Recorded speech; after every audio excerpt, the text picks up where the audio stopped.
Hello, everyone. My name is Stefan, and here I am back again with another sounding board assignment.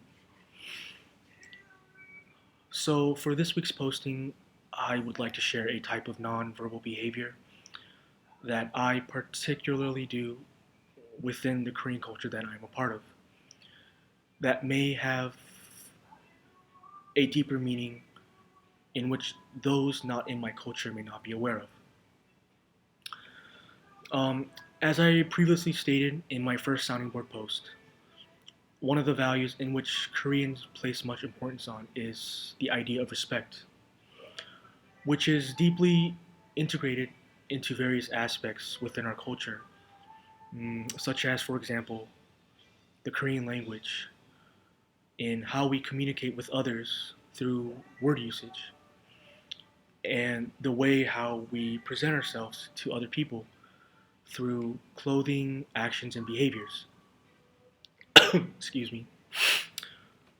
In addition to this, it also applies to how we act and behave in a nonverbal manner, which can clearly be seen through by either body language or facial expressions of people.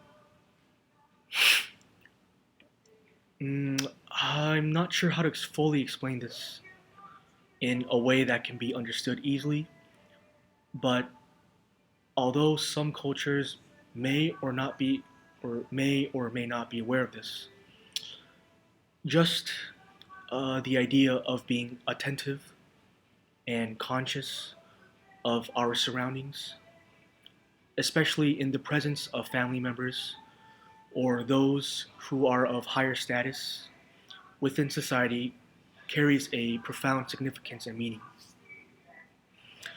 For example, in a formal family oriented table meal environment, in all cases, utensils and food are served or given to the oldest person first.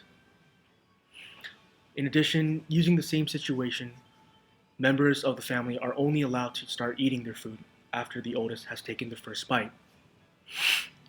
In a sense, this implies that the oldest has given their approval to the family that they may start eating the prepared food.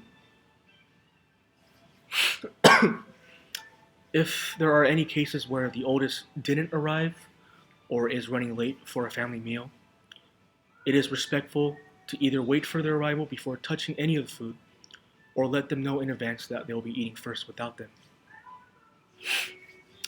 Moreover, members of the family are not allowed to leave the table until the oldest is finished with touching their meal.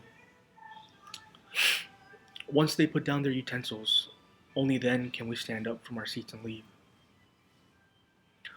All of these acts and the way in which we behave within certain situations are performed or done in order to show one's respect to the oldest, as we consider them the most powerful, filled with wisdom and experiences, which is then passed down to offsprings for the next generation.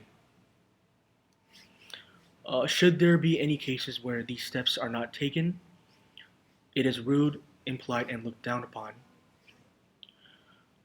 I am not so sure myself as to how this idea came about, but what I do know is that most of it comes from history and the struggles that we have gone through, in which has formed this mindset and values in this country. Thank you.